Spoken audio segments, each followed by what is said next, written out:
Oh, of course, it's a 13. Of course.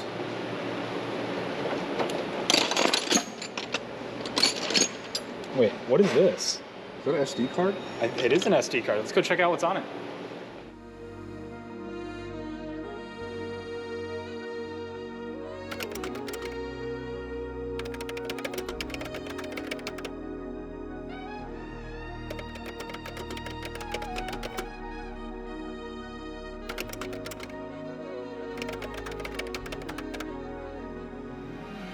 What's up everyone? I'm back out in the garage today working on the Forester. Now if you haven't seen what I've been up to, check out my last video so you can get caught up.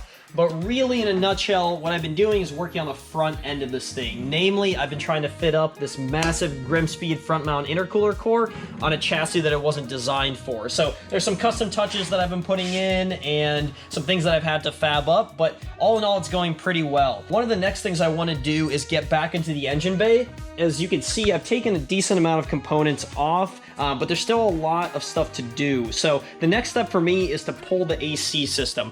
The AC system in this car does not work, and if it did, I wouldn't use it anyway. So really it's about stripping down the lines, the compressor, the condenser, getting it out of here and preparing this car for a reverse intake manifold setup. So I'm gonna be focusing on that along with some little things in the engine bay with the ultimate goal of kind of tucking and cleaning everything up. Now I did bring back some GrimmSpeed front mount STI style intercooler piping, and I'm gonna start mocking that up as well now that I know where the core is gonna be. So I've got a feeling that about half of the piping is gonna be off the shelf and half of it's gonna have to be a little bit custom. So we're gonna try it out, see how it fits, and go from there. But with anything custom like this, I'm expecting there to be some challenges. I don't know what I'm gonna run into just yet, but we gotta get started with pulling components off before we can start putting stuff back on and testing it out. So let's get to it.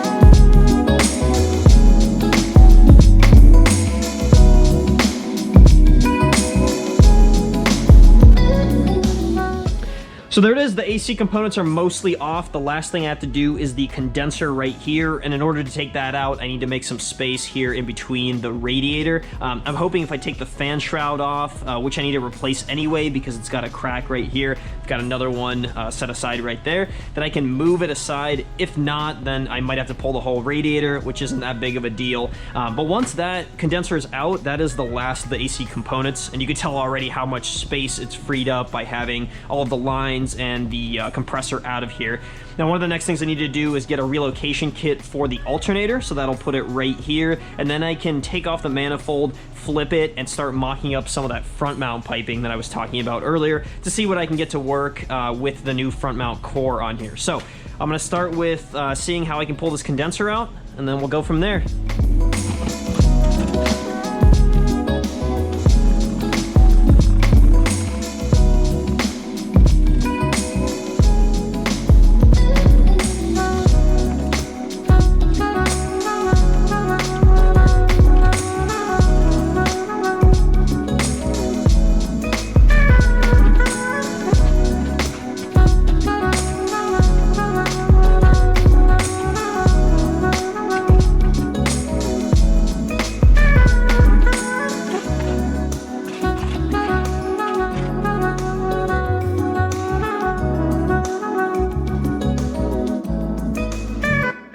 Well, for those of you curious, you can take out an AC condenser without taking the radiator out. It was a bit of a tight squeeze, but once I pushed it forward, I was able to get it out. And now you can see the beautiful Koyo radiator that I've had on this car for a while, which I love. If you're ever in the market for a radiator, Koyo, for me personally, is the way to go. The next thing I'm gonna do is take off the intake manifold, because now that I see all of this stuff kind of exposed, I'm curious to see how it's gonna look. So I'm gonna zip the bolts off of it, and then we'll try and mock up some of the front mount piping.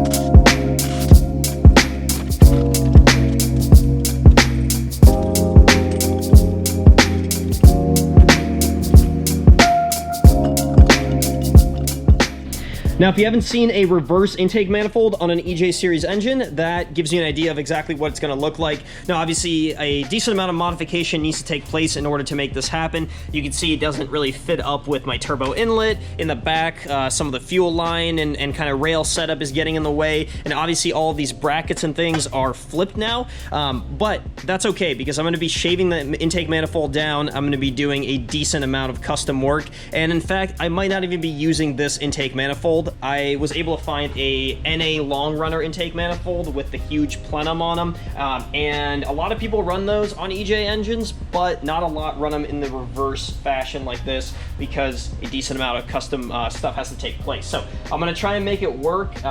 Likely I will end up ditching this manifold, ditching these TGVs, and going with that setup, but for now I'm going to use it as a mock-up for that front mount intercooler piping. Now, the similarities between this and an STI are going to be pretty close in terms of the engine, not very close in terms of the chassis, especially since this is a 2004. We're comparing it to 2015, which is what this kit is meant for. But I think where I'm going to start with trying to mock this up is putting it together as if it was an STI. So we know that this, the turbo location is about the same. This hose would go here, and then we've got this that would come off of the side of the intercooler. Then over here, normally with a standard manifold, we would have this coming off of the throttle body, kind of mounting to the brackets here, bypass valve there, and then this hosing going down, I should say piping going down, and this last piece here.